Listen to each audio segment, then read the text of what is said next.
The worst things you can do to the Toyota Tacoma. Some of these will ruin the truck for you.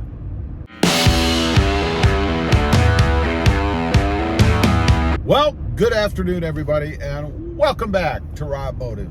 Today, I wanted to get on here and talk about a few of the worst things that you can do to the Toyota Tacoma. You know, I have a lot of experience in this, and I've done some of these myself. So I thought I would share it with you guys so that you don't make the same mistakes that I do. Or at least you're fully informed when you decide to actually do these things. Number one, the wrong lift. Oh my God, I've done this, I don't know, 2-3 times. And what I'm talking about is putting a lift on that is not going to give you what you want. It's going to ruin your ride quality. It's not going to allow you to do what you want to do with the truck. And then you're going to have to go ahead and put another one on and spend even more money. I've done this with a couple of my trucks. I did it with the red, or the Barcelona red Tacoma that I had. It was the wrong setup for me. It was the wrong setup across the board. Wrong tires, wrong wheels, wrong lift. It was just wrong.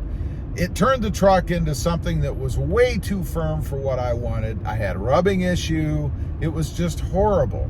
That was the first truck that I ever lifted. You know, I kind of took the advice of multiple people, I guess, or multiple videos and forums and things like that, because I did do research.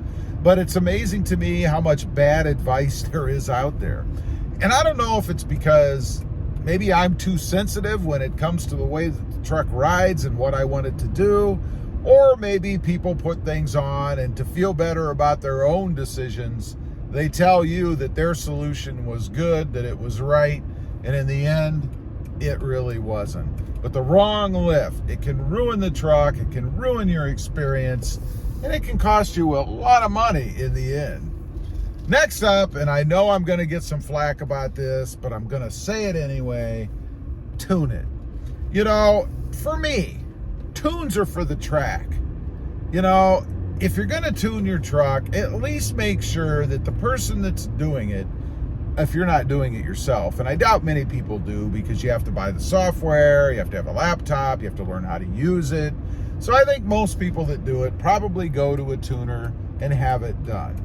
Now, it's not to say that if there isn't a good tuner around, they've been around for years, they're not going anywhere, they're going to stand behind their work, that maybe it'll work for you.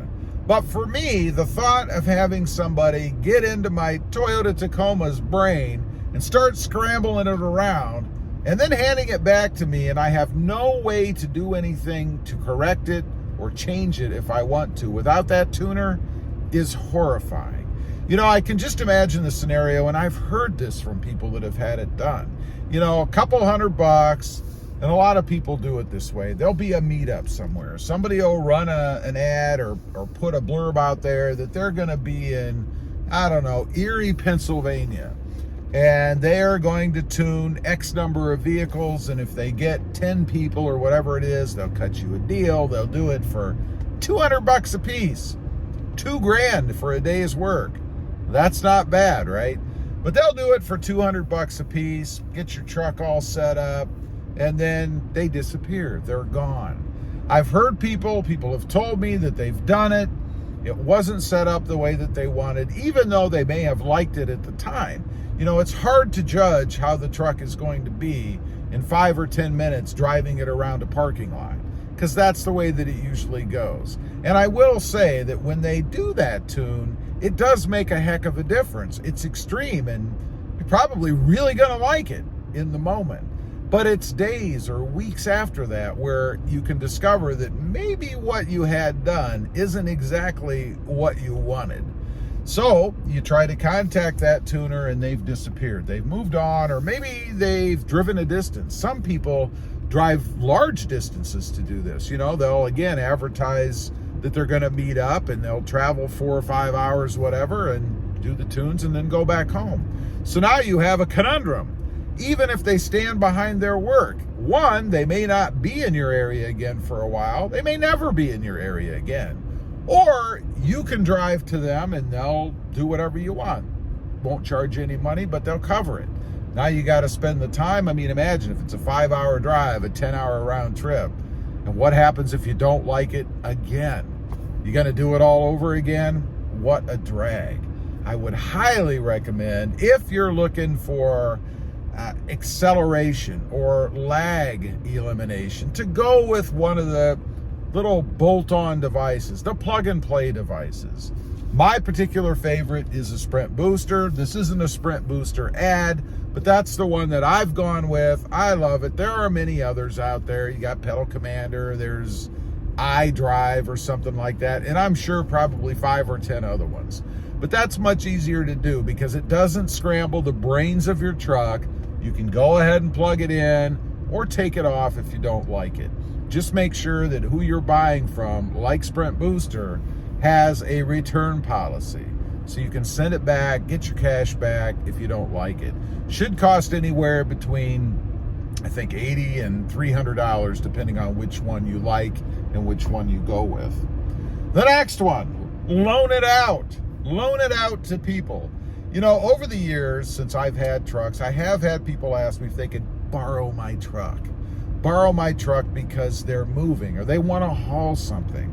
And I gotta say, I must be a bad friend, because the answer is always no, or I will show up and I will help them or do the work with them, because I don't want to turn my keys over to anybody else. You know, there's someone I know a while back, they lent their truck out. It was a late model truck. Somebody wanted to use it to move. And when they got it back, the tailgate was broken. It was bent and it was broken. Either because they were setting too much weight on the tailgate or they were standing on it. You know, a lot of the tailgates out there only support maybe a couple 100 pounds if you're lucky. Well, put a 250-pound guy or a couple of 200-pound guys standing on that and you can ruin it. And the bad thing about what I'm describing that happened to somebody I know, the people that borrowed it didn't say a word. They gave it back, never said anything about it. Next up, off-road it. You know, I'm not against off-roading in any way. If where I live there were opportunities to go off-roading other than the beach, I would be doing it. Even though I would say it's one of the worst things that you can do for your truck because of the wear and tear, depending on what kind of course you're on. If you're on some kind of course that's really extreme and severe, obviously it's going to provide more opportunity for damage to the truck. Still, it's a lot of fun. I've done it before, not in recent years, but I have done it before. You just have to be aware that it can be one of the worst things for your truck from a wear and tear or damage standpoint.